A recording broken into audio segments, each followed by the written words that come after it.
This is the story of Jack and the Beanstalk.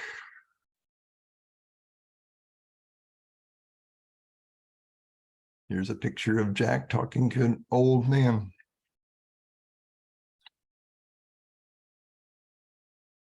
There was once a boy called Jack. His mother thought he was lazy, and she was right. Jack did not like work, but he was brave and quick-witted, as you will see from this story. He lived with his mother in a small cottage, and their most valuable possession was their cow, Milky White. But the day came when Milky White gave them no milk, and Jack's mother said she must be sold. Take her to market, she told Jack, and mind you get a good price for her. So Jack set out to market, leading Milky White by her halter. After a while, he sat down to rest by the side of the road. An old man came by, and Jack told him where he was going. Don't bother to go to the market, the old man said. Sell your cow to me. I will pay you well. Look at these beans. Only plant them, and overnight you will find you have the finest bean plants in all the world. You'll be better off with these beans than with an old cow or money. Now, how many is 5, Jack? 2 in each hand and 1 in your mouth, replied Jack, as sharp as a needle. Right you are. Here are 5 beans, said the old man, and he handed the beans to Jack and took Milky White's halter. When he reached home, his mother said, Back so soon, Jack? Did you get a good price for Milky White? Jack told her how he had exchanged the cow for 5 beans. And before he could finish his account, his mother started to shout and box his ears. You lazy, good-for-nothing boy, she screamed. How could you hand over our cow for 5 old beans? What will we live on now? We shall starve to death, you stupid boy. She flung the beans through the open window and sent Jack to bed without his supper. When Jack woke the next morning, there was a strange green light in his room. All he could see from the window was green. Green leaves. A huge beanstalk had shot up overnight. It grew higher than he could see. Quickly, Jack got dressed and stepped out of the window right onto the beanstalk and started to climb. The old man said the beans would grow overnight. He thought they must indeed be very special beans. Higher and higher Jack climbed until at last he reached the top and found himself on a strange road. Jack followed it until he came to a great castle where he could smell the most delicious breakfast. Jack was hungry. It had been a long climb, and he had nothing to eat since midday the day before. Just as he reached the door of the castle, he nearly tripped over the feet of an enormous woman. Here, boy, she called. What are you doing? Don't you know my husband likes to eat boys for breakfast? It's lucky I have already fried up some bacon and mushrooms for him today, or I'd pop you in the frying pan. He can eat you tomorrow, though.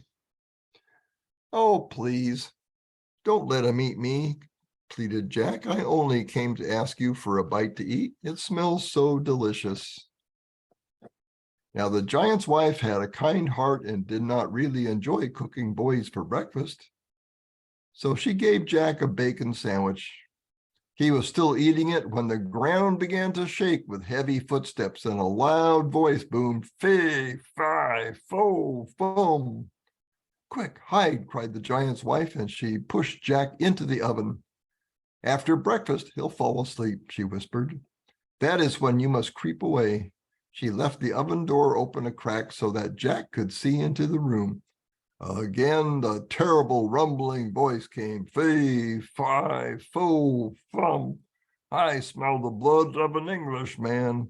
Be he alive or be he dead, I'll grind his bones to make my bread.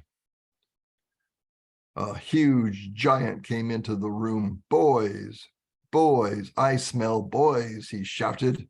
Wife, have I got a boy for breakfast today?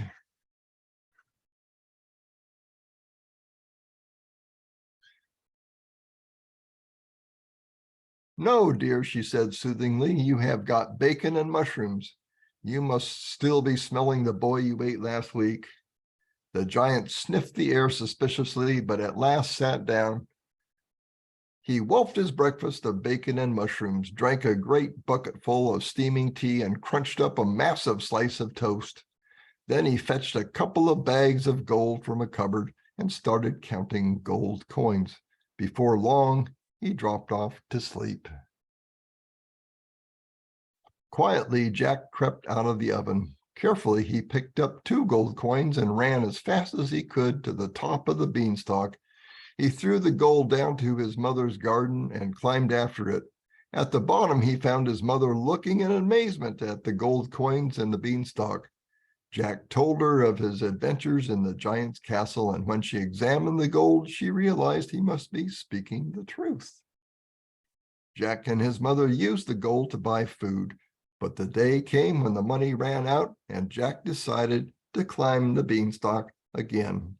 It was all the same as before: the long climb, the road to the castle, the smell of breakfast, and the giant's wife. But she was not so friendly this time. "Aren't you the boy who was here before," she asked, "on the day that some gold was stolen from under my husband's nose?" But Jack convinced her she was wrong, and in time her heart softened again, and she gave him some breakfast. Once more, as Jack was eating, the ground shuddered and a great voice boomed, "Fee, fi, fo, fum." Quickly, Jack jumped into the oven. As he entered, the giant bellowed, "Fee, fi, fo, fum. I smell the blood of an Englishman. Be he alive or be he dead, I'll grind his bones to make my bread." The giant's wife put a plate of sizzling sausages before him, telling him he must be mistaken. After breakfast, the giant fetched a hen from a back room. Every time he said lay, the hen laid an egg of solid gold. "I must steal that hen if I can," thought Jack, and he waited until the giant fell asleep.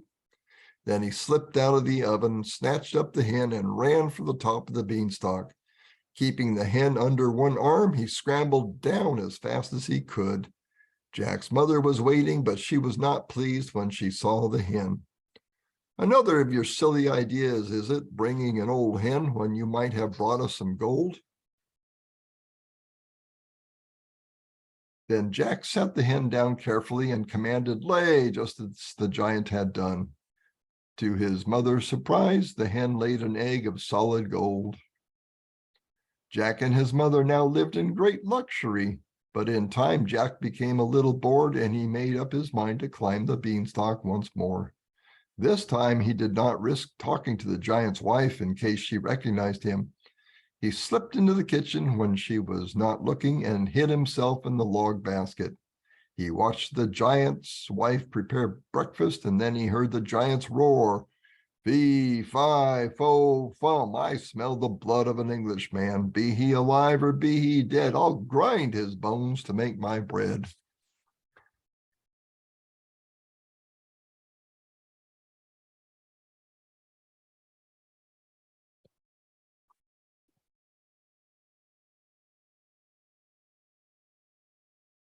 "If it's that nervy boy who stole your gold and our magic hen, that I'll help you catch him," said the giant's wife.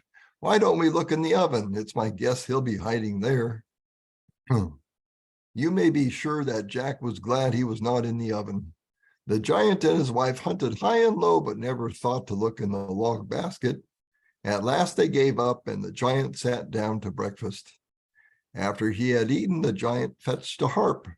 When he commanded play, the harp played the most beautiful music.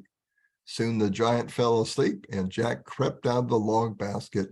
Quickly he snatched up the harp and ran.